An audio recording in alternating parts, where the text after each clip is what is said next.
Okay, it's 9:30. Welcome everybody. Mid-Murray Council would like to acknowledge and pay respect to the traditional custodians of the land, the Ngadjuri, Nawal, Nangaraku, Ngarkat, Ngarrindjeri and Parramatta peoples of the Mid-Murray lands and waters. It is upon their ancestral lands and waters that the Mid-Murray Council meets and operates. The Council pays respect to elders past and present and their spiritual beliefs that are of continuing importance to those First Nations peoples of today. Council further acknowledges the contributions and important role that First Nations peoples continue to play within the community, and we extend that respect to any peoples in attendance here today. Should there be a fire or other emergency, the alarm will sound and you'll be asked to follow directions of Council staff. Council meetings are live streamed through the Mid-Murray Council website. Attendance and participation in Council meetings does not provide any councillors, Council employees or members of the public protection from defamation in relation to behaviour or statements made. Individual opinions or statements made during the Council meetings are not the opinions or statements of Council. A copy of today's agenda is available on Council's website. Members are reminded if they intend to move, second, speak or ask a question during the meeting, they need to clearly indicate their intention to speak by using the microphone system. It is important that members use their microphones appropriately so those at home can hear clearly. Mobile phones, members are reminded that the use of mobile phones during the meeting is not permitted, and I ask you to turn your phones off or on silent. And we welcome the visitors in the gallery and we ask you to observe the meeting in respectful silence as the Chamber deliberates on matters that relate to Mid-Murray Council. Council meetings are formal meetings that are subject to specific meeting procedures. This means there are designated sections of the meeting, i.e. deputations, which we have one today, where members of the public can directly interact in the meeting with the remaining of the meeting, only providing the public with an opportunity to listen to the meeting proceedings in an observer role. And it's good to be back, and thank you everyone that filled in for me while I was away, Councillor Davis and Councillor Warhurst in particular, but everyone else I know stepped up to the mark so that we weren't missed. Now, attendance, we have a full house today, so thank you everyone. Confirmation of minutes, so the motion is that the minutes of the ordinary council meeting held on the 17th of March 2026 be taken as read and confirmed. We have a mover, Councillor Tochego-Peake and Councillor Schultz. Does anyone have any discussion on that? If not, we'll put that motion up. All those in favour and against, that is carried. Declarations of interest, we'll just go around the room. None. I have two. Item 12.1, I have a material conflict of interest because the report is about me attending a conference interstate which could cause a benefit or loss to me. And item 17.1, I have a general conflict of interest. I've just started a role in a senator's office. I don't believe my interest in this item benefits me more than anyone else in the room, so I'll stay and not vote in that item. This business adjourned is nil. Deputation 7.1, we have the Truro Town Committee. They're going to make a 5-minute deputation. Andrew Young and Chris Fox on the Greater Truro area and amalgamation with, or potential amalgamation with Barossa Council. Come up to the table. Yeah, right. Thank you for coming today. So what I do is start up there, just talking. Each one, big square like that. Big one. Does it stay on? Yeah, it's in the red light there. Thank you, ladies and gentlemen, for allowing Chris and I to come and do this quick presentation. I want to start off by saying Chris has got all the stats and crunchy numbers, so he's the guy, and that's why I brought him with me today. It's important to note that what I'm about to talk about started 30 years ago. This is not a knee-jerk reaction to anything that's happened in the last 3 or 4 years, but we started this project 30 years ago. And in the last 5 years, we believe it's got a lot of traction. One of the first things that we did, we spoke to people in Truro, and you'll hear me call the Greater Truro area, including Dutton, and including, and I can say this, I've got his permission, Stephen Henschke, who wants to be part of this project as well. So we rallied the troops. We spoke to the Boundaries Commission about a way forward, what's the process, due process, and what we had to do. So with that guidance from the Boundary Commission, we spread the word. We had a vote at Truro, didn't we, Chris?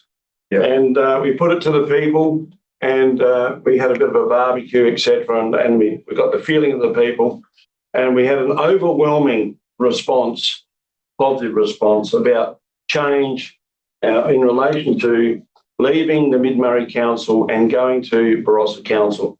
Now, the stats speak volumes. And I'm going to do things in dot points. So the first thing is, if I look at the local Truro CFS, they're out on a limb. They joined the Angaston group. That bolstered them, even though it went away from councils running the CFS and it went to government. So it bolstered the CFS. One of the interesting things that a lot of people don't understand with SAPOL, for example, SAPOL runs on local government boundaries. And, for example, if I need if I need police assistance at my place at Truro, more than likely the copper will come from Blanchetown, if you're lucky, because he has to have time off too. It's only a one-man station. And so they have to come from Waikerie, or even worse, Berwick, when we have a police station 6 k's down the road.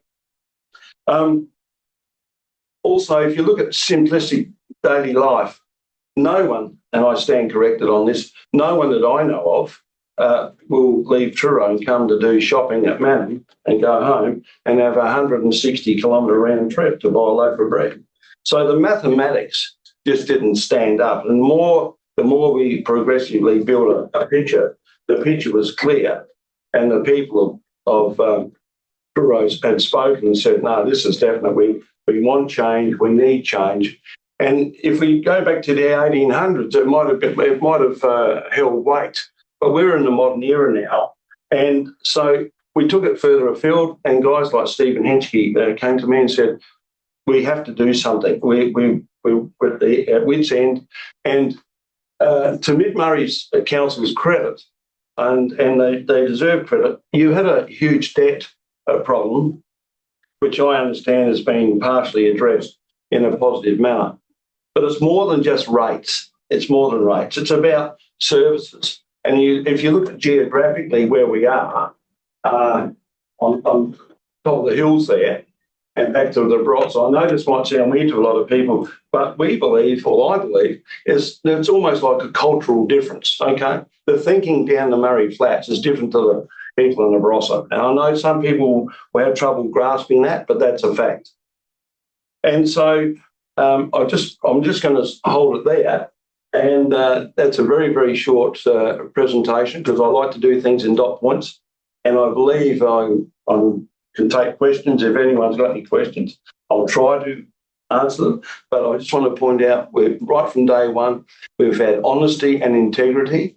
And we've done, according to the Boundaries Commission, we've done all the steps along the way. And I think moving on now, correct me if I'm wrong, Chris, the Boundaries Commission said we're ready to go to stage 2. Yes. We're ready to go to stage 2. They like the format and how we've conducted our business. So that's it from me, and I can take any questions. I'll try and answer as best as I can. Thank you. Thank you. Does anyone? I'll provide some feedback. As you know, I've been supportive of the community in this on face value. In many ways, the proposal makes a lot of sense. And, yeah, I understand why the community is doing what they're doing, especially faced with things that you've just mentioned.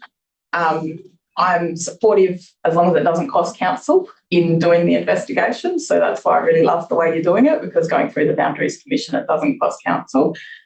Council do have to make decisions based on what is in the best interest for our whole community. So it puts us in a difficult position without all of the data and raw detail behind it. So we have to make decisions based with all that data and a report to council. So none of us could say today whether we would support it or whether we would not support it. We've been fortunate enough to do a strategic plan during this process of council, and we were able to put an item in there which is to explore boundary reform. But obviously we've got a lot of other priorities before that. But, you know, well done on getting your community together and getting this started. Does anybody else have anything?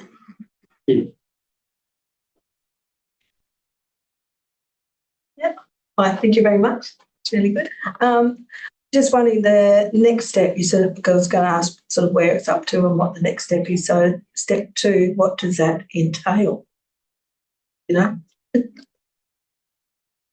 Okay, I'm led to believe that stage 2, the Boundaries Commission will analyse more data, and there's more than a likely situation where they'll get in contact with both councils and they'll start to try and bring it together. One of the things I want to point out, one of the things I didn't agree with from someone down this way was the fact they said, oh, if our area, I call it Greater Truro area, goes with the Barossa, the first thing they said, oh, we'll have a loss of rates. I said, okay, well, let's look at it on the other side of the fence. We have to balance this out.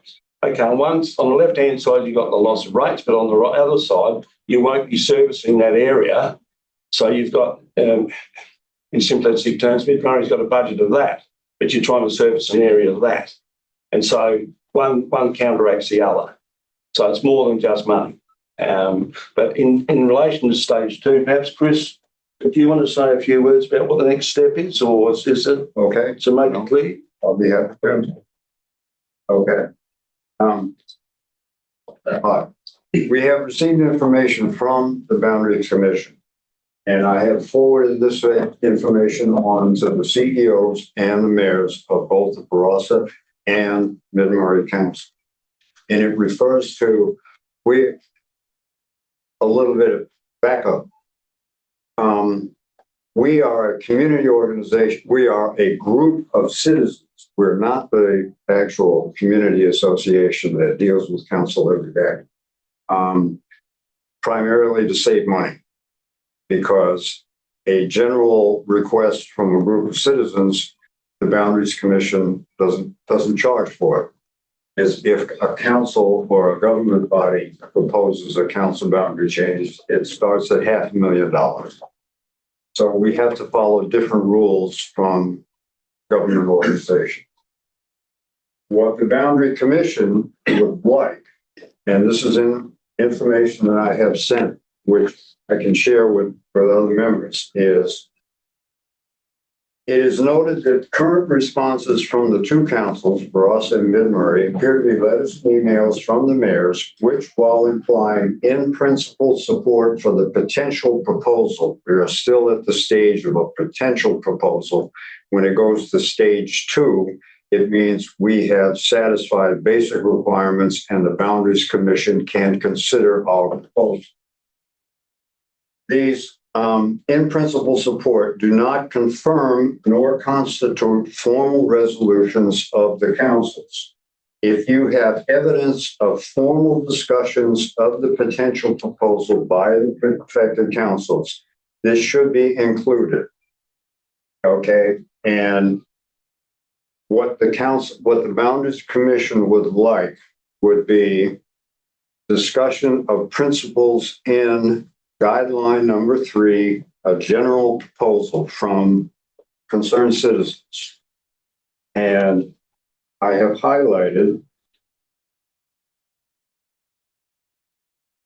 what are called Section 26 principles, and that we would ideally like both councils to describe the proposal that we are bringing to the Boundaries Commission to discuss various components: cultural, heritage, shopping, community services, road, transport links, and which is the subject of the proposal, common interests that would be likely to benefit from the proposal.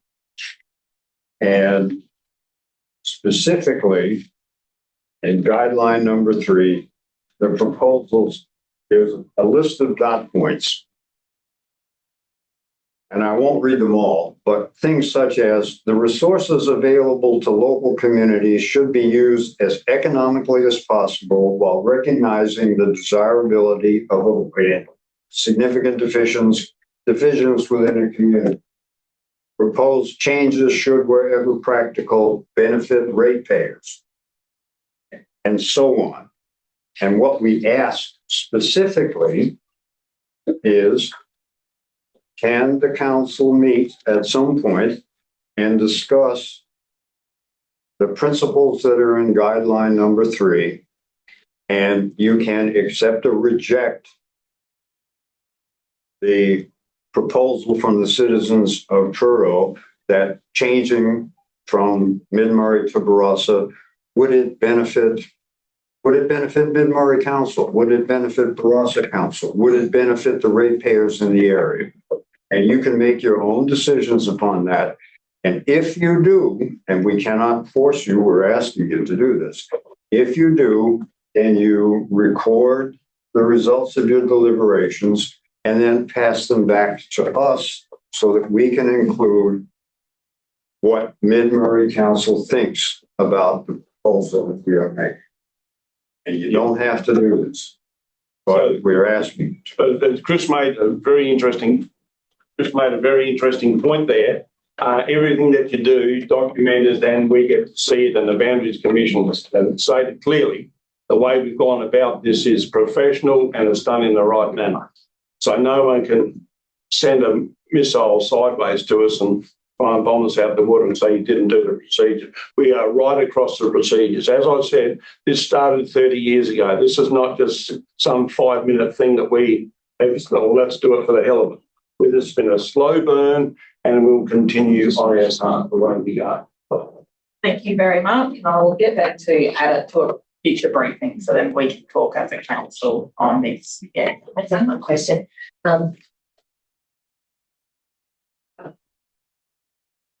G'day. Thank you. That's a great presentation. All the things we've just got a map up here. Thank you for putting that up so I can see the boundary areas of great. When you say Greater Truro, just wanting to know the extent of that area. I guess just to know of a field, because you're saying it included Dutton as well. And I was just wondering, I guess when we do go to boundary commissions and change our boundary reforms, those new reforms, if it goes forward, those people that are then going to be just maybe shy of what could be the change, or maybe going to Barossa and not. I think there's often along those bordering lines is where you might find probably the only contention would be people that maybe wanted to go that didn't get included in the Greater Truro, or those that wonder why they're no longer considered in Truro when they thought they kind of were, but they might be outside of the scope of what you're considering Greater Truro. So I guess that's my only question is, where are you thinking it starts and ends in that area of Truro Township or community, Greater Truro? Sorry, that's me not turning off. Okay, I can answer it really easy for you. Really, really simplistic terms. So what we did, we put it out to the community and Stephen Henschke. So if you look on your map where Henschke's wines are, so if you include him, but I stopped short of allowing, of talking about Cainton. And the reason is this, if the people of Cainton, it's up to them. It's not up to me. It's not up to Chris. It's not up to it's not up to the councils either, believe it or not. And so the people of Cainton, for example, they have to have the willpower. They have to do the hard work like we've done. Now, there's nothing in life, there's nothing as a free ride. So they might say, well, we're not sure. That's fine. I can live with that. But if they want to, they have to do the work. But what the Boundary Commission has said, if this application comes, and Mayor Bowen just said it a couple of minutes ago, if the application comes from a local level, i.e. the people, the council, then it doesn't cost anything, doesn't cost councils. So why I deliberately didn't include Cainton, for a very good reason. If they want to come and join, that's fine. But they have to come on their own free will, and they have to do their own research. Okay, it's not I'm saying you're going to join the Timbuktu Council. You've got to, and so we've left that open. They're welcome to come if they want to, but they have to make an effort. Would you agree with Chris? So yes. We did ask people from Cainton. the Canton Progress Association. And at the time, they said, we are not in a position to join your effort. So we drew the line north of Canton. Remember, I just said a few minutes ago, I know it sounds funny, there's a cultural difference, okay? Okay, so I'm sure, and I can say this open honestly, I'm sure in the current council area that the people at Morgan might think a little bit different to the people of Computer. And so that's the same deal up there in the Barossa. Okay? Wonderful. Thank you very much for your attendance today and thank you. Thank you. Thanks for having us. So the outcome was we'll briefing the elected members and we'll go from there. Thank you. Thank you very much. Okay, and yeah, you're welcome to stay, or you can head off home. Up to you. Get to work. Get to work. Get to work. Thank you so much. Yeah. That's okay. But yeah, people would not go. Yes,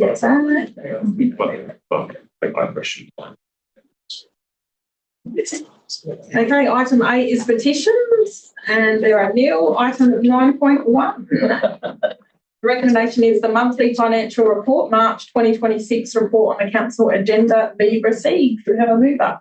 Councillor Myers and Councillor Hammond, thank you. Would you like to speak on that, Councillor Myers? Just got a question. Sure.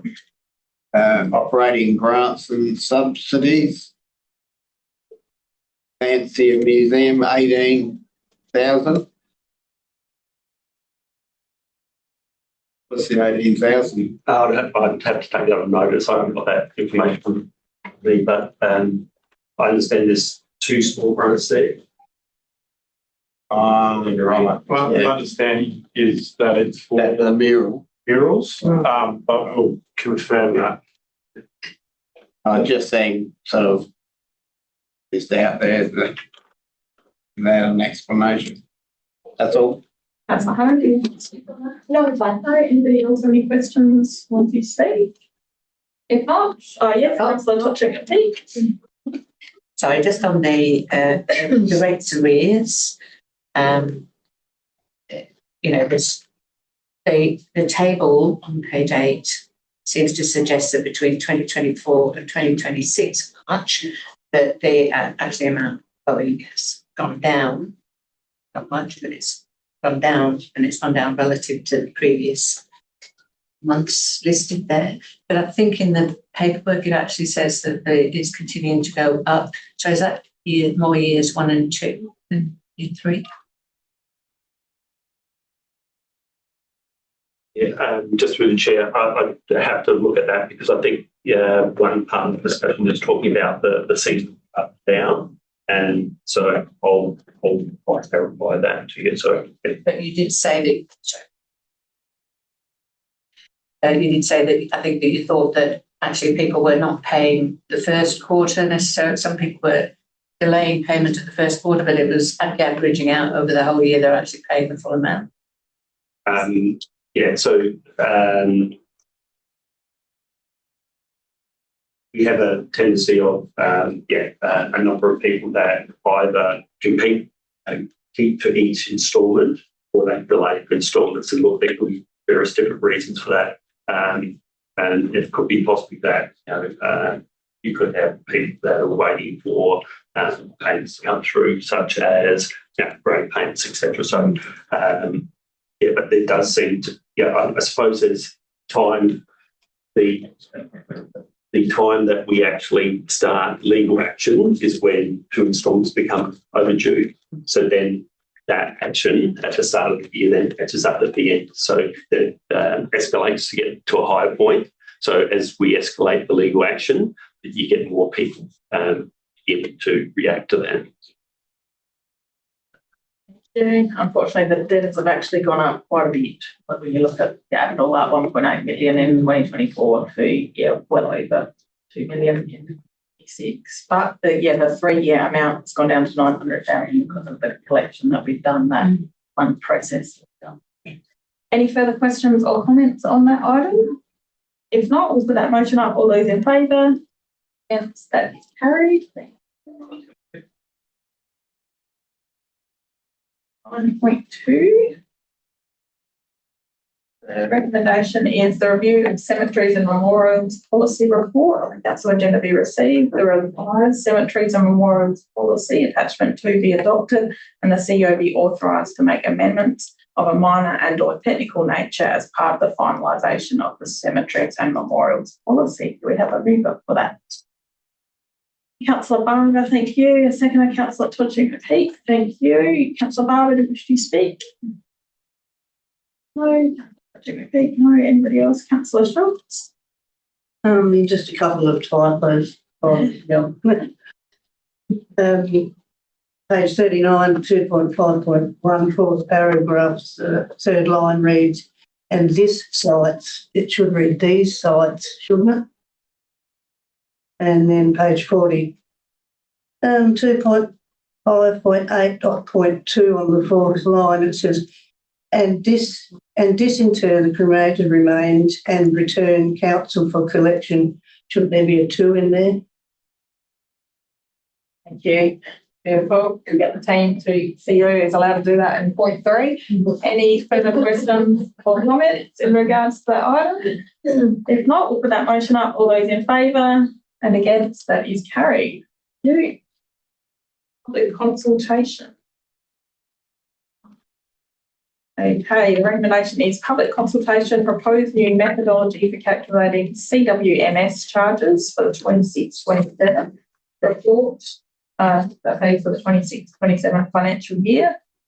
Report on the council agenda of 21st of April 2026 be received and public consultation be undertaken on the proposed new methodology for calculating SWIMS charges for 26-27 from Wednesday the 22nd of April to noon on Monday the 1st of June in accordance with council's public consultation policy and the developed engagement plan. Do we have a mover? Councillor Barber, thank you. Councillor Davis, thank you. Councillor Barber, do you wish to speak? Through the chair, just a comment. It's good to see that the consultation period is going to be an extended one from what we normally do. And I'm expecting quite a bit of feedback on this particular item. Yes. Councillor Davis, do you wish to speak? No. Anybody else wish to speak? Yes, Councillor Schultz. Just a couple of questions. The unindexed, that equals operating expenses and depreciation, doesn't it? Is there anything else? Just through the chair, where it talks about unindexed, that's just pure capital, future capital. So then there's several tables. One which has got an index, and then so that's the required amount of funds which will be that we're expecting to spend in the future. Yep. Follows on from this. Indexed is operating expenses, depreciation, and CPI. It's like full cost of distribution.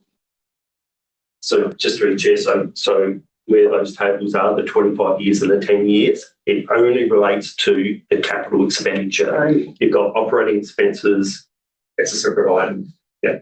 And then I suppose in this table here, where you see the green columns, like the first column is just the operational, and the second one is the capital requirement.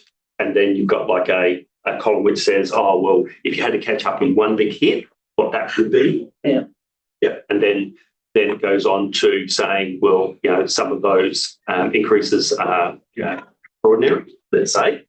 And I suppose the answer why they're so large is because what we've done now is, well, historically we've only aimed to collect the operational costs and maybe a slightly better what we were aiming for. And so now what we've done is we've calculated annuity, and basically annuity is, if you were to put some money in 10 years' time, and the example would be if you wanted to put $10,000, you want to spend $10,000 in the future, how much would you have to put away on an annual basis? And obviously, you don't have to put, for the 10 years, you would have to put $1,000. Like a calculation of that would be that you would have to put $829 because the assumption is that that money is being deposited and it's actually earning money as well. So the problem is that that process is really good when you've got a new scheme. But what happens is, well, have got 10 years to build that annuity up. Oh, that $10,000 is required this coming financial year. So you require $10,000. So then just put a couple of zeros onto that, and you kind of get a bit of an appreciation of the situation we are. That a lot of the schemes are midlife. So it's just like your car. First 3 years that you buy a new car, I think I won't have to buy anything. I won't have to repair anything. Once it gets to the 3 to 5, you start to spend some money on that. In the kind of like 10th year, well, all depending on what life you think it costs you want to keep. As it gets older and older, you get more and more things and more higher expenses that you need to replace things or repair things. Through mainly the key for this is actually preparing for the future, and so there'll be suggestions that council is trying to generate revenue and income. That's not what it's about. This is about making sure that there are funds available to maintain and upgrade the systems as required, rather than do it in a reactive way, Clive, which has been the case in many things, where we would then have to go to the scheme members and say, we need to spend $10,000. You need to do an upfront payment to that. So it is going to be an issue, Jeff, absolutely. It's going to be, there's lots of difference of opinions about this. That's why we're doing an extended consultation process. We're doing 3, maybe 4 community 3 and an online one. We're direct mailing everyone. So we heard feedback last year. We went to the chat associations in general and asked them to provide feedback. So we are trying to go above and beyond to make sure everyone has the ability to say, and no decisions been made. This is a model that's been developed. A lot of work's gone into it, but we want to take the feedback on to make sure it's right for people. But there's going to be people with different circumstances as well. Add the cost of living challenges that we're experiencing, then it's going to create some concern. So, but on the flip side of that, we don't want people that aren't on the swings paying for that as well.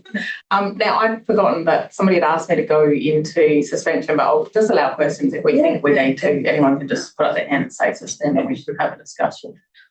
Councillor Schultz is still asking. Additional questions. Sorry. On page 46, it mentions incorporating forecasted CPI. What happens if the forecast CPI is more than the actual CPI and vice versa? What happens then? Just like any other budgeting, this is going to be recalculated every year. So we'll just recalculate the percentages with the latest information that we've got.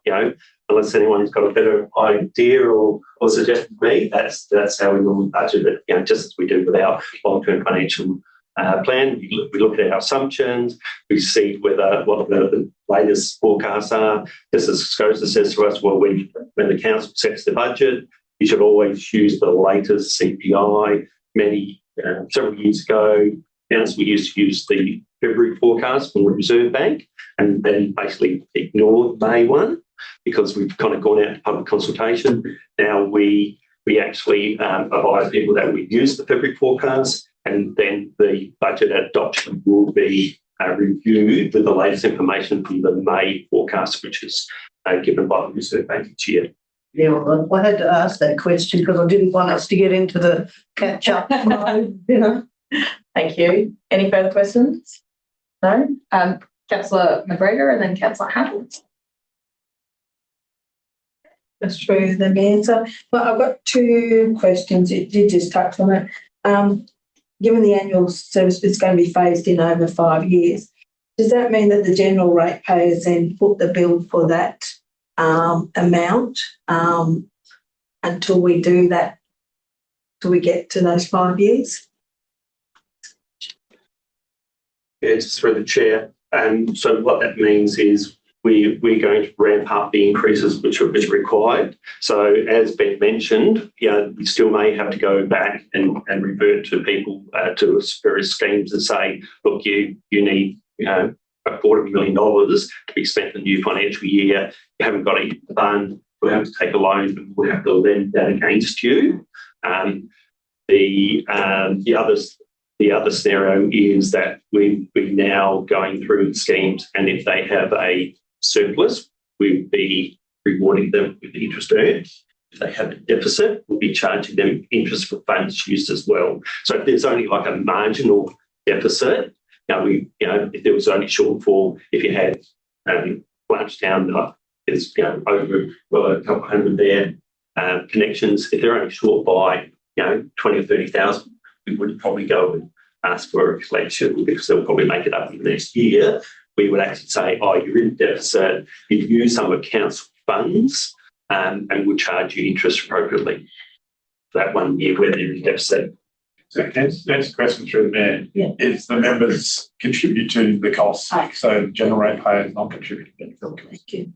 And just my second question is, at last year's LGA AGM or OGM, whichever it was, that I went to, one of the motions was that there was going to be advocacy around the SHWIMS system from the LGA. I'm just wondering, have we received any update on their advocacy and how that will affect, or I don't even know what it looks like for us, but I'm just wondering if we've had any update. Through the chair, I'm not sure exactly the question. Yeah. I need to understand what the advocacy, because SHWIMS advocacy could mean anything, so without the specifics of what the advocacy was. Yeah. Or was it to additional funding? Yeah, the motion was based on the state government support SA Water by giving a certain amount of money to keep all the sewer going for anyone that has that SA Water. But the state government don't help councils at all. So all the SWIMS customers are paying 100%. So the advocacy was going to be based on what can LGA do to turn all of the SWIMS schemes into an SA Water type scheme so that we can get that funding percentage that the state taxpayer is paying. But I haven't seen any updates in any of my board stuff, but I'll keep an eye out in SAROC, and at the next SAROC meeting I'm happy to ask. And that's 12 months ago now. I think it was only 6 months. I think it was just before about October. It just was the 11th. So you follow. Oh no, actually it was that. Yeah, it was 12 months. Okay. I'll have a look. Yeah, thank you.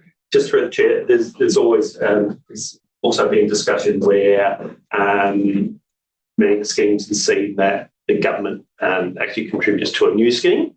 So their line of thoughts were, well, if ours needs renewing, why can't the government also contribute to that? So that's the policy at the moment, to only establish up the development and establishment of new schemes. So, and that's been communicated to a couple of the meetings that we've actually had here. So, but to clarify that through Mayor Bailey, is the government provides money to the LGA to help with, for example, the Swan Ridge one, where there's money for detailed design, concept design, etc.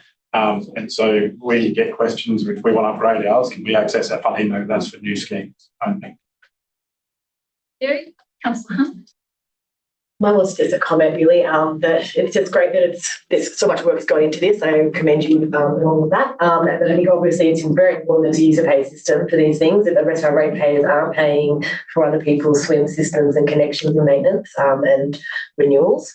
I do know, obviously, exactly what Councillor Barber said, that we're going to get a lot of, feedback from this of it being cost of living prices. For even being capped at $250 a year is still a lot of an increase. But I mean, for people that are individual like me on my own environmental cycle, every time someone comes out and checks it 4 times a year, that's $380.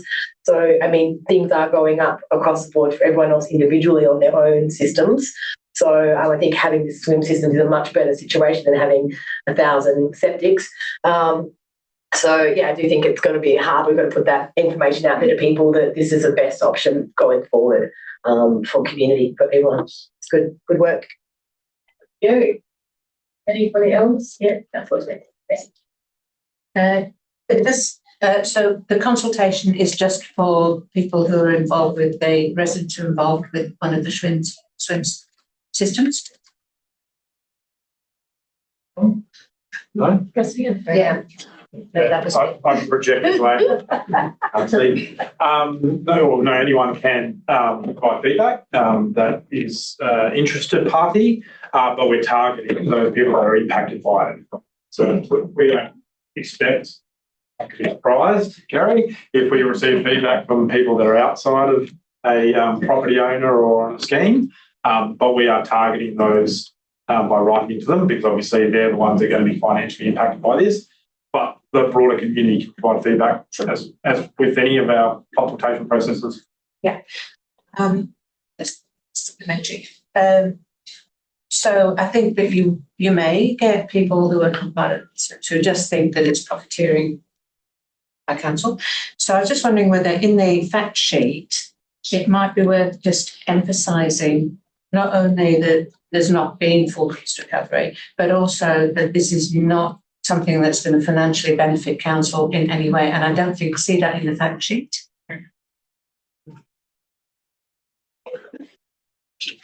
Good point. Thank you very much. Anybody else have any discussion? You closed? Yeah. So anybody else before Councillor Lala speaks? I'll just agree with what Councillor Hammond said and Clyde knows. I've had this as a bugbear for many, many years. I think 10 years ago when I came onto the council, I was like, whoa. So we've come a long way and I'm really proud of the finance team and what they've done to just make sure that there's some equity in our rating, especially when.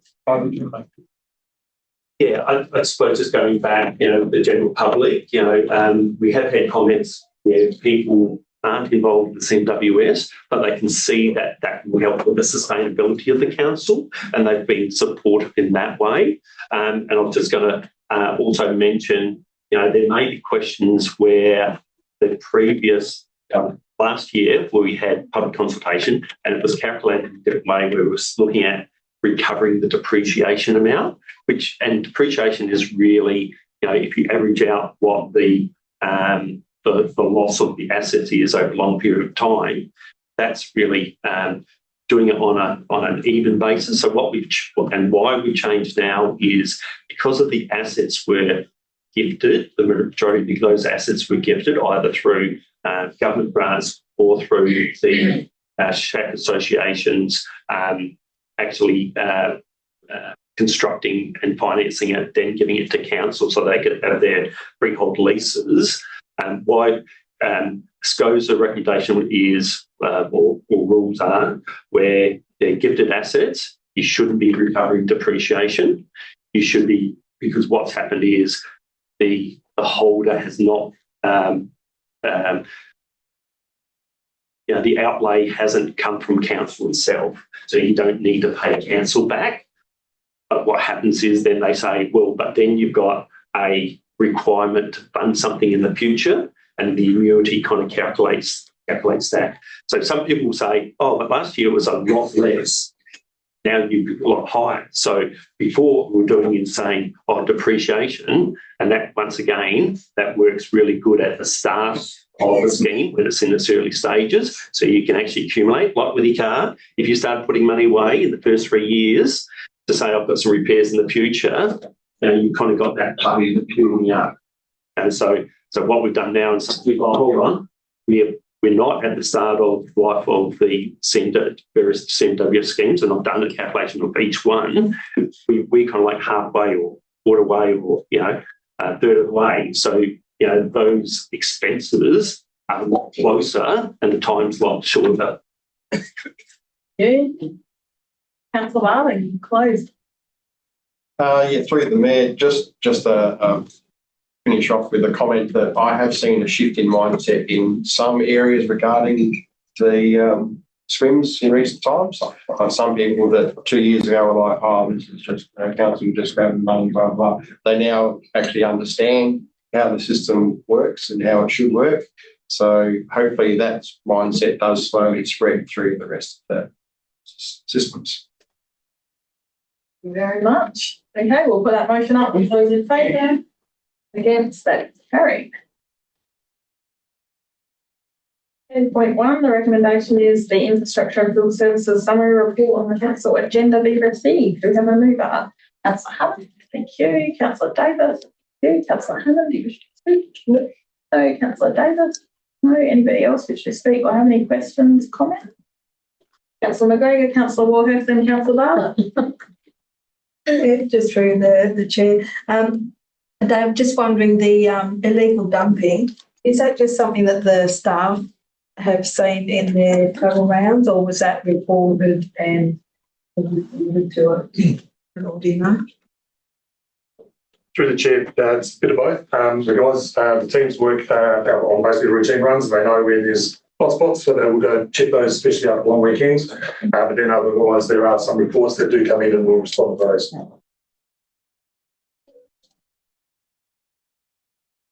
Thank you. The register of fees and charges, it's not reflected in the minute, or are we approving the fees and charges, or is that?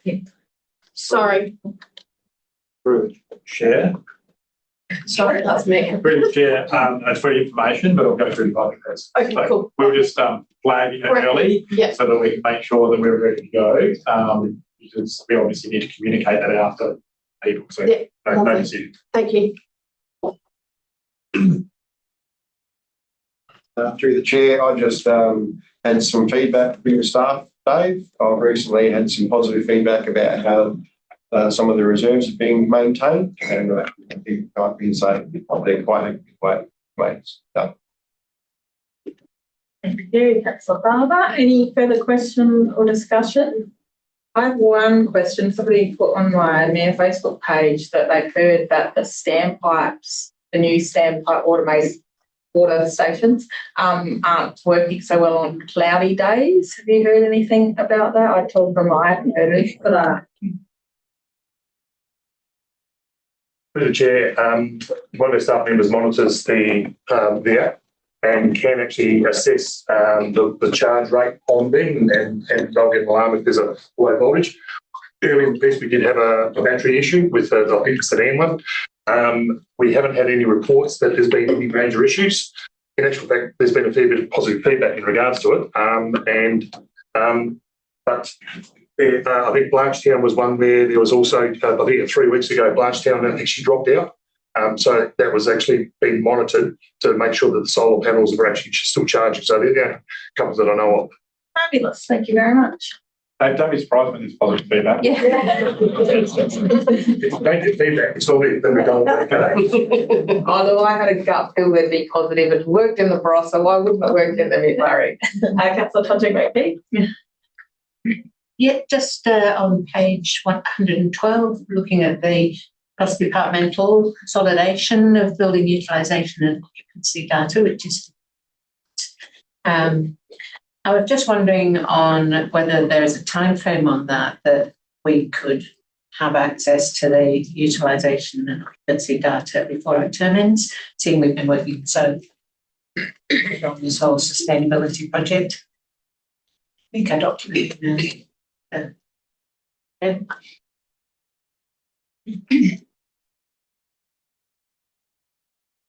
you. Any further questions, or if Dave wants to say something? Go, Dave. No. Sorry. Through the chair, just on the building, basically that's an in-house project we're working on at present, just to work on the, I suppose, the hierarchy of the type and what the use of the buildings are, and then obviously the occupancy. So it's just been, I suppose, an internal workshop, just bring that to collaboration, and it is in our strategic plan to bring it to council. Very much. Any further questions, comments, discussion? Have you spoken yet? No. And I'm closing. Oh, yeah, you close it. Wonderful. It was just a pickup, really. It was like a councillor Schultz pickup. But on page 110, sometimes when you do stuff in these reports, you just say Main Street. And I mean, with the pavers thing, I'm assuming it's Banham, but maybe we just need to, in those situations, just identify Main Street of which town. It just says pavers in the Main Street have been repaired due to lifting of tree roots, and I think we should know which town we're talking about. There's a few. Thank you. You know, that item is closed. Can we vote on this? All those in favour? Yes, that is carried. You.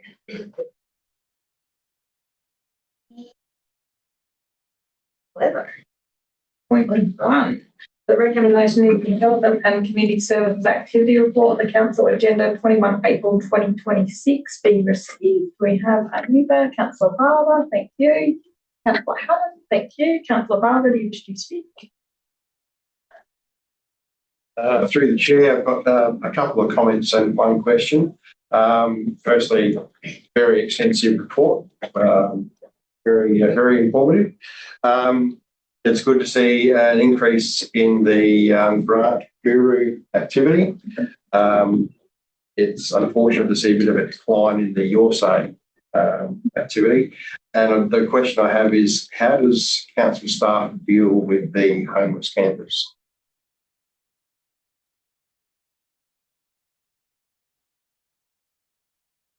Through the chair, obviously it's a very difficult motive situation, but we try to work with SAPOL to relocate people appropriately.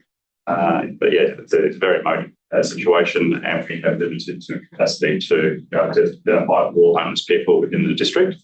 Brought to our attention, we try to work with SAPOL.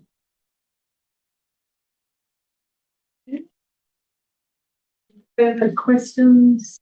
Councillor Schultz. On page 140, where it mentions the community engagement and responses, has there been any feedback from the proposed leases for the country fire service?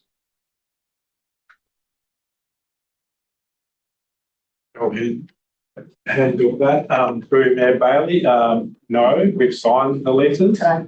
I signed them last week, and Mayor Bailey has signed them. So not that I'm aware we didn't receive any feedback. Okay. You, Councillor McGregor. Yeah, goes through the mayor. No, thank you. It's a really great report and very comprehensive. I just wanted to sort of say with the large town hub there, they're having a change of day for their food drop and a change of venue. So I'm just wondering, just we keep an eye on whether that affects numbers, because we changed the day to accommodate the food drop, and now it's been done, I think, up at the sporting complex and changing to a Thursday. So just sort of keep an eye on that. I think that's it. Okay, any further questions, comments, feedback? If not, we'll put that motion up. All those in favour? Against? Carried.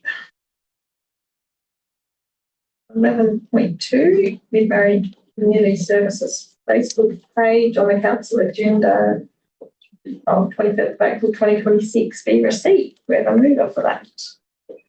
Councillor Myers, thank you. Councillor Barber, thank you. Councillor Myers, do you wish to speak? No. Councillor Barber? No. Anybody else? Councillor Howard, Councillor Brown. I have a couple of questions and thoughts. Who designed the logo, firstly? Oh, that. Yeah. Through the chair, AI. Screams it. You can really tell. I don't know, I have a bit of a problem with, I guess, with the creative world that's using AI, especially considering in community services, and this is a Facebook page which is going to engage community to give good feedback or to learn about our health services. I think it is good when we can employ and engage local artists in our community. We've got so many talented people, even in-house, that could have created a cool little logo for a Facebook page.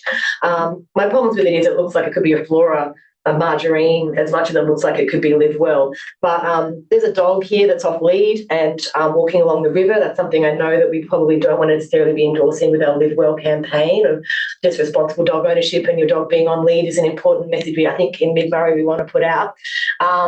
But yeah, I just thought it looks very AI. I know that a lot of people are rejecting that concept within the arts. As an artist myself, I find it grating of we could have someone doing a nice little local art piece for the logo, and that's my personal feedback on that. I wish we had a bit of a policy around when we use AI and when we engage with it as council, and maybe not using it for creative services as much as we could, then maybe find some local member in our community to do a nice little artistic logo for us, or have someone creative in-house do it, which would just mean we're supporting our local community members doing their work. We do have policy. I know that. Internal policy on. And we do use it for creative reasons. Yep.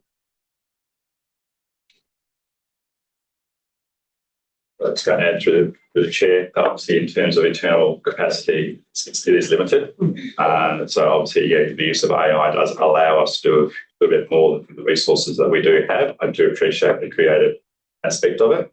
And obviously, if elected members feel that it's not an appropriate form, then we have to sort of look to allocate some funding to externalise that resource.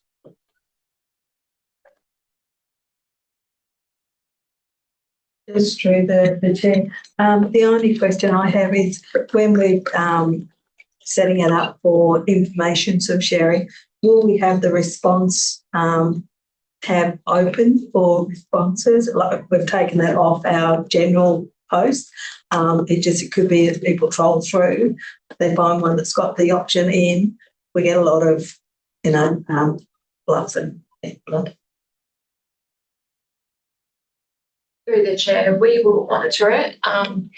The tourism page let a lot more comments in because it is a site that's not as controversial as council site. So we'll see how it goes. It would be nice to have two-way on a lot of those posts. It will be monitored. Thank you. Thank you. Any further questions, comments, feedback or discussion? If not, we'll put the motion out. All those in favour? Against, that is carried. 11.3. Short-term suspension. We've been asked to just have a short-term suspension of, say, 5 minutes to start with, just to have a discussion about this before we put this motion up. Just show of hands if you agree to a short-term suspension. Yes. Everyone, thank you. Okay, so you put 5 minutes on the clock. Okay. Yeah, so just to get a little bit of a head around with the figures and sort of stuff like that, and because we're sort of there's two options with the motion and with I'm sorry, I'm a bit all over the place. From the cost efficiency point of view on the data chart. So the Department of Education funds that have been come in for the first time, that sort of has buoyed up or decrease the usage charge because we've got that sort of money coming in. Does that cover all the schools using it, or do the schools pay separately? The other school, so the Madams, through the chair, the Madam School pays separately. They pay to hire it. Okay. So we've got an agreement only with the Canberra School and they obviously still have continued to do some of the operational works in a volunteering capacity as well to offset their usage as well. Any further questions? 5 minutes. It's great to see increased usage of it and the events, the inflatable event being such a success, and more of that next year would be awesome as well. I think it's good that people are obviously coming from Madam to use it even to increase that number. So yeah, it's good. I just think that's probably, and no, that will happen anyway. Annual review, it's great to have these after each season, because you certainly hope that if the option 2 is adopted, that again will see a rise in usage. And that's the trend that we really have to see, don't we? We don't, if there's any downturn, then we need to talk about that. Thanks, Councillor. Thank you. Any further questions while we're out of meeting? If not, okay with everyone, we can go back into meeting. Show of hands if you have to go back in the meeting. Yes, that's everyone. Okay. All right, we're back in meeting. The recommendation is that the Canberra Swimming Pool Season 25-26 review report on the council agenda be received. The Canberra Swimming Pool service levels for 26-27 season be as follows. Pool open from the 2nd of December 2026 to the 3rd of March 2027. 4 days per week, Wednesday, Friday, Saturday, Sunday, between 3:30 and 7:30 p.m, when the forecast for the district is 27 degrees or above. and open on any other day, Monday, Tuesday, Thursday, when temperature is forecasted to be 38 degrees or higher, subject to the availability of lifeguards. The service provision schedule dated July 2025 within Council Service Provision Policy version 1 be updated to reflect the revised service levels. We have a mover, Councillor Schultz. Thank you. Councillor Barber. Thank you. Councillor Schultz, do you wish to speak?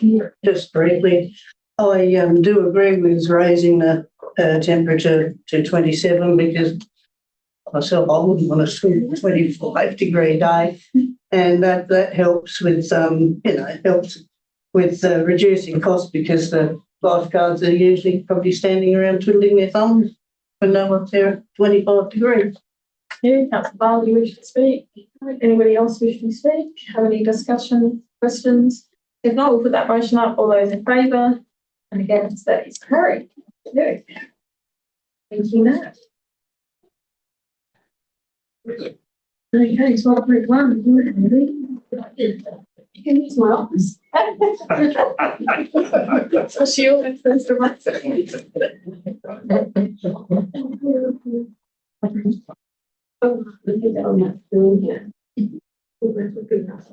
So item 12.1, the 2026 Australian Local Government Association National General Assembly.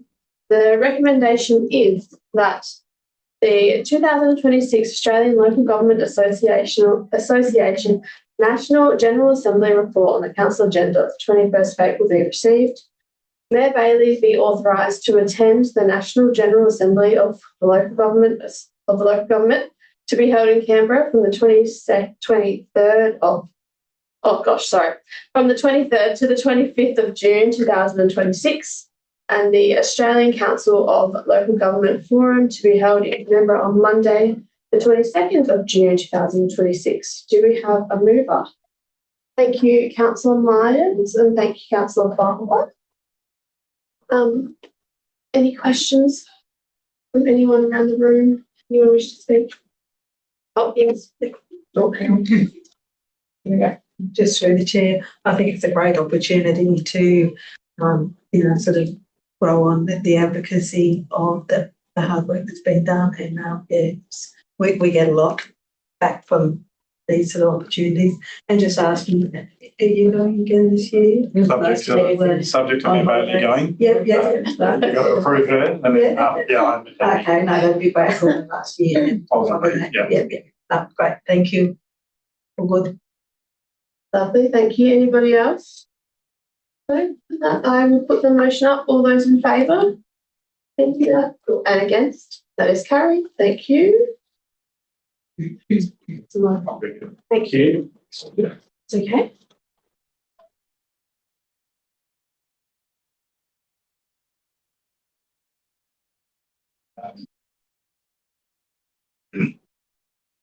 Thanks for your office. No worries. Well, thank you. Looking forward to having strong advocacy at our last year. Just turning my phone off on the board. Okay, 12.2. The recommendation is Murray 2026 Murray-Darling Basin Plan Review Discussion Paper Report on the Council agenda 21 April 2026 be received. The Mayor and CEO be authorised to provide feedback on the Murray-Darling Basin Authority 26 Murray-Darling Basin Plan Review Discussion Paper, taking into consideration comments provided by elected members. We have a mover of that. Councillor Hammond, thank you. Councillor Barber, thank you. Councillor Hammond, do you wish to speak? Yeah, I will. Obviously, we had talked about it in the briefing, and this is a very important time, I think, for the Murray-Darling Basin Plan. So we really need everyone's feedback as much as we can get that into you, so you guys can write a great response. I do think it's really good that we reflect on what's happened since 2012 and where we want to move forward with the plan. And I think, it's really a good chunk to have some engagement there, and some feedback for our community would be very important. So, thank you very much, everyone, for writing in. Thank you. Councillor Barber, do you wish to speak? No, anybody else wish to speak? Yeah, having read it this weekend, I sent in some comments. I think it's hugely controversial in just already seen little bits in the press and stuff. It's just a huge issue, and it's so complex, and the whole issue extends way beyond the Murray-Darling Basin, to be honest, into the way states treat water and other rivers and federal control and what goes on at the state level. It's just such a political potato. I don't envy anyone trying to work out the way forward. And the other thing, of course, is climate adaptation is beyond our control. It's just huge, and I'm not sure where it will go, really. Thank you. Councillor McGregor. Yes, just through Chair. I know that the water allocations don't really reflect in this thing, but it's probably good to be mindful that we are looking at not having 100% water allocation coming in, and what that looks like to the basin, to irrigators, which includes Mid-Murray Council, because we've got our water allowance. I can sort of reflect back to 2009 when the water allocation sort of started to come out at 0% each year and then raise up. So it's concerning, but I'm just sort of flagging that now. Yeah. Thank you. Thank you. Councillor Myers. I think we also need to be aware of what's currently happening throughout the Riverland with the wine industry. I'll just use Cadell as an example. 60% of the grapes never got picked, they went straight on the ground. Currently, there's 3 excavators working in Cadell pulling out vines. And I've already spoken to Gary about, I've had big growers come to me and say, well, what do we do with our land? We're going to sell our water while the price is high. What do we do with the land? Why can't we build houses? Expect that to raise its head pretty soon.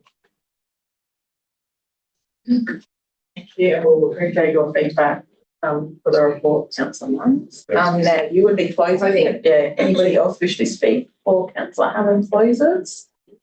No. Okay. I'll just close in and say that I went to the Marn Saunders catchment review final of the 3-day review plan they've been doing there, the report card session that was on Sunday in Valley.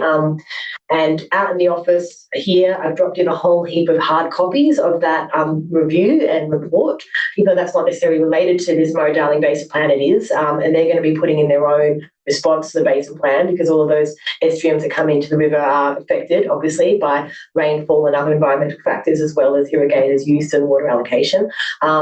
The report card they've done is a really great model that is taken from Queensland, and it's the first time it's ever been done here in South Australia for the Marn, because it was the most critically endangered river system we've got in the state, supposedly, or was it the most flagged as the most failing system. It's a scary read, but it's a great scary read, and it's out there in the office. I advise all of you to go grab a copy of that. That is also just really important for our environmental water, to have a bit of understanding of the Marn and what's going on there, and some of that could maybe help you with some of the feedback you want to give Simone and Ben in regards to the report they then write. I'm suggesting that they do a similar report card in the danger zones of the Murray, where the critically endangered spots are in South Australia. We should probably have a report card on how failing those systems are for the community to know about, which isn't really detailed in this. But so yeah, just one on your way out today, guys, if you want to go to the office and grab a hard copy, that would be great if you have a read of that as well. Thank you. Okay, we'll put that motion up. All those in favour and against, that is carried. Thank you. Through me, Bailey, if I can plug feedback, please. So thank you, Andy, for providing that. But if you can provide us feedback, that will assist us in writing the report. Thank you. Okay, 12.3, the recommendation is that CEO's monthly report on the council agenda be received. We remove them. Councillor Hammond, Councillor Warhurst. Thank you. That was quick. Councillor Hammond, do you wish to speak? No. Councillor Warhurst? No. Anybody else wish to speak? Not forever hold your peace. Okay. All those in favour? And again. Shall I do that again? All those in favour? You again. And again? Watching. Don't accept that. Don't accept it. And just on behalf of councillor Barber, good job there. 12.4, motion action list. A report on the council agenda be received. Do we have a mover for that? Councillor Gregor, thank you. A seconder, Councillor Barber, thank you. Do you wish to speak? No. Do you wish to speak? No. Anybody else wish to speak or have any questions on that? If not, we'll put that motion up. All those in favour and against, that's carried. You've got to be quick. Sustainability reports are nil. Committee reports are nil. 15.1, the recommendation is the Mayor's monthly report on the council agenda be received. Do we have a mover? Councillor Gregor, thank you. Councillor Barber, thank you. Councillor McGregor, do you wish to speak? Councillor Barber, do you wish to speak? I was just going to say welcome back. We're all saying the same thing. And I would just like to say again, big thank you to Councillor Davis and Councillor Waters for filling in my spots, especially when it was extended about a week longer than I thought it would be. So yeah, it's good to be back. Anybody else have any comments or discussion? No, we'll put that motion up. All those in favour and against, that is carried. 16.1, elected members monthly report on the council agenda be received. Do we have a mover? Councillor Davis, Councillor Warhurst seconding that. Wish to speak, Councillor Davis? No. Councillor Warhurst? No. Anybody else? Councillor Hammond? Yes. Just want to put an apology. I got my thing in, but then realised I wasn't able to attend the Dark Sky Committee briefing session via Zoom on the 14th. So that one is not present at, but everything else was all good. No worries. Anybody else? Anything to say about that? If not, we'll put that motion up. All those in favour and against, that is carried. Okay, motion with notice, just highlighting that I have a general conflict here. So I did notice at the ordinary meeting of council that I intend to move the following motion, but I'm actually having to have somebody else to move if they'd like. The council resumes ongoing targeted advocacy to the state and federal governments on key issues impacting the Mid-Murray community, with correspondence to be jointly signed by the Mayor and CEO to relevant ministers, and including requests for meetings where appropriate, including following up previous council correspondence regarding safety of towns located on the high productivity vehicle network, including Canberra, Sedan and Truro, in addition to requesting adequate federal funding to state government to enable necessary upgrade and safety improvements, and seeking assurance that in the interim, road infrastructure is maintained to a standard that reflects the increased heavy vehicle use, particularly in light of recent approvals by the state government for heavier vehicle movements. B, advocating to federal government for fairer distribution of federal government financial assistance grants to ensure regional councils receive an equitable share that reflects their infrastructure responsibilities and financial capacity, and seek support from the new state minister for local government in this advocacy. Advocating to the state government for a review of rating arrangements for energy producing infrastructure to ensure councils receive a fair and sustainable return from developments within their region. And D, advocating to state government for reform of landscape levies, including addressing inequities in charges between metropolitan and regional areas, reviewing the current collection model, including the administrative burden placed on councils, and seeking the state government assume a responsibility for collection of the levy. Do we have a mover for that? Councillor McGregor, thank you. Councillor Hammond, thank you. Do you wish to speak on that? I think all of those things are really important, that we continue following up and advocacy, because you've done a lot of advocacy since the start, and there's a lot of things we don't have answers for. In the landscape levies, there was another item in the OGM at the Local Government Association, which actually addressed this, but I don't know whether it's been followed up by the LGA. There's a lot of things sitting there that keep on being brought up year after year on their part, so we need to be pushing there. So, yeah, good idea. Thank you. And just to address that one, I have a MRLGA meeting on Friday, and I intend to bring it up because that was a Murray Bridge motion, to find out how that's going, but also to have a discussion about what we could put out a space notice to really highlight that is a state government charge that is being forced upon councils. And I know a couple of other councils are looking at it, so maybe we can work out some wording to put in our rates notice. Councillor Hammond. I guess, yeah, it's my big question is why the state government hasn't always collected that levy. Like, you know, considering it is us as being an administrative role for a levy that is decided by the state for these regions, state collection, state government, departments even. So it just seems really bizarre that even originally that it was left with councils to be the ones to collect the bills for that. Yes, I think that's good question. So silly. I'd like to know why. That's what one of the questions I'd like to ask is why did they ever decide not to go to state? The capacity of councils originally were going straight to the ratepayers. Yeah, I guess. But then they do the emergency services levy now. So there's an argument. They already doing it, so they're doing it now. But I think that's the background of why it was. But I can tell you, I worked at Revenue SA at the time. Who now collect them, so they were there at the time they could have done it. Yeah.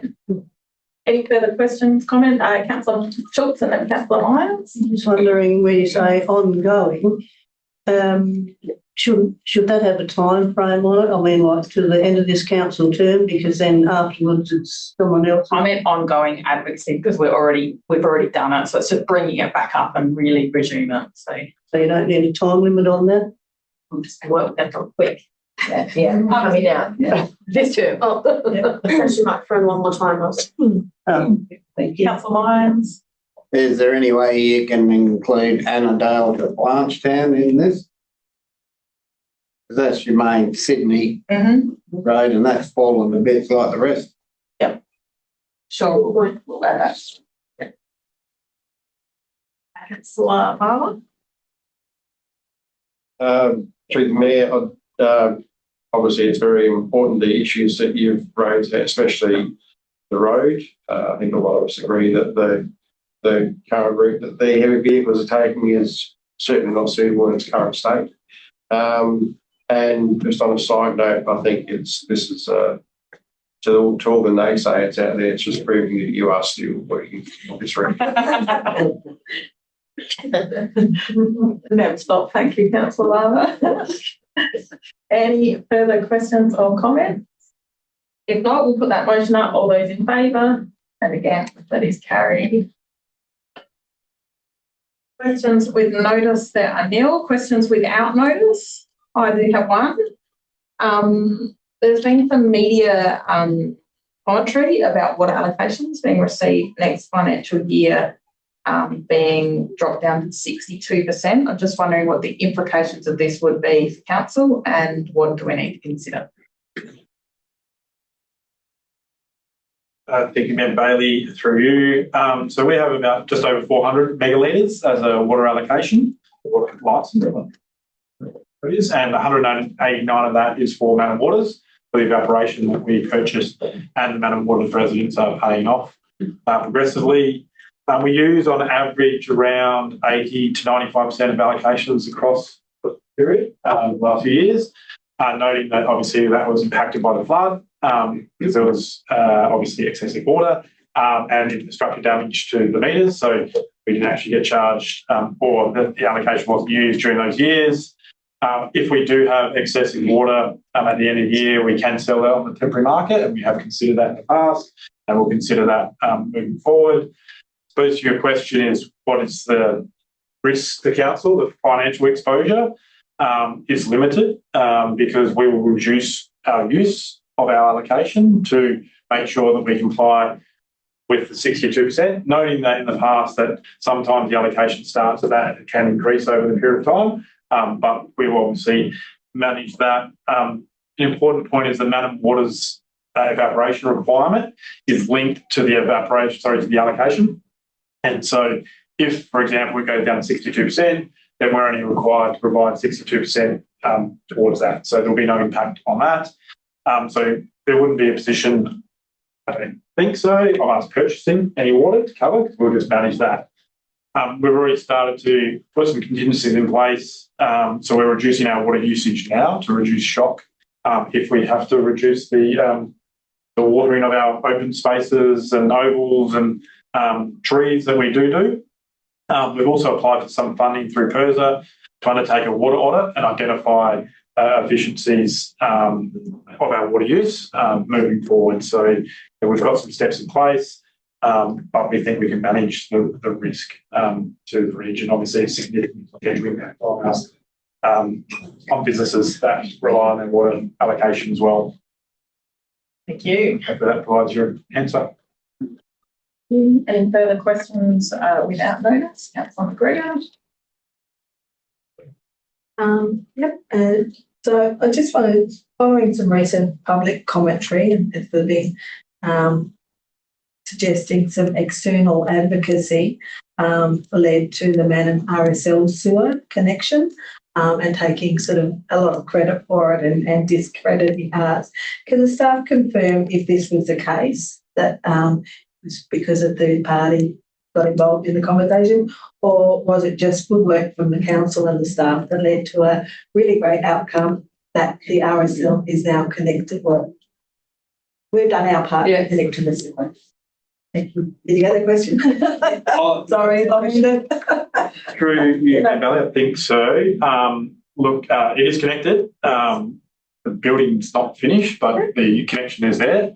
Look, I just want to be clear, the funding for the wastewater connection has been in train for a number of years. And the connection of this recently had nothing to do with any external advocacy.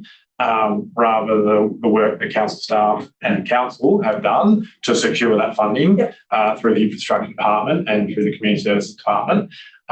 So just a credit to the staff. And the timing was, there were some delays given some of the complexities of the work, but we communicated to the RSL last year of the time frames, and I think we pretty much met them early this year when they were connected. So, and at no cost to the RSL for the connection, and we'll talk about the broader project in the briefing. So hopefully that answers your question. Thank you. Yes.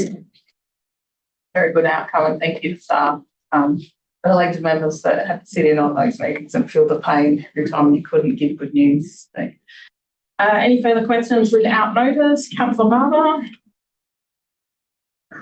My vote is strategic. I've had some feedback recently regarding complaints of people complaining about the waste collection, and their feedback is that they're not real happy with the way it goes directly through to Solid or to the contractor, and they're not happy that with the response they get from the contractor.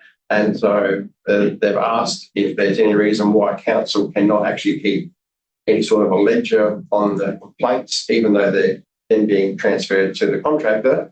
Is there any way that council can actually keep a record of the complaints? We give it thought today. It's through the chair. I'll take that on notice. Yeah. Any further questions without notice? No, we'll move on. Confidential report, Sarah Neal. Next meeting to be held at Manning Council Chambers, Adelaide Road, Manor, 9:30 a.m. on Tuesday, the 19th of May, 2026. And where the meeting closed at 10:52 a.m. Thank you, everyone.